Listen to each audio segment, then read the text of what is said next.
സ്ത്രീത്വം അപമാനിക്കപ്പെടുകയും അവളുടെ ഉടൽ ഉപകരണവൽക്കരിക്കപ്പെടുകയും ചെയ്യുന്ന കാലത്ത് പരിശുദ്ധ റസൂൽ സല്ലല്ലാഹു അലൈഹി വസല്ലമയുടെ കാഴ്ചപ്പാടുകൾ വലിയൊരു തിരുത്താണ്.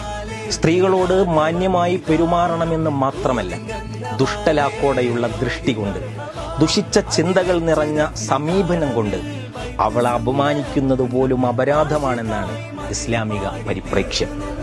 വാത്സല്യത്തിന്റെ ആൾരൂപമായ തന്റെ ഉമ്മയെ, സ്നേഹം പകുത്തു നൽകുന്ന സഹധർമ്മിണിയെ, കൈവെള്ളയിലെ കനകം പോലെ സൂക്ഷിച്ച് വളർത്തി വലുതാക്കിയ മകളെ, കൂടെ കളിച്ചു വളർന്ന സഹോദരിയെ മറ്റുള്ളവർ ഏത് കണ്ണോടെ കാണണമെന്നാണോ ഓരോരുത്തരും ആഗ്രഹിക്കുന്നത്, ആ കണ്ണോടെയല്ലാതെ മറ്റൊരു സ്ത്രീയെയും കാണരുത്.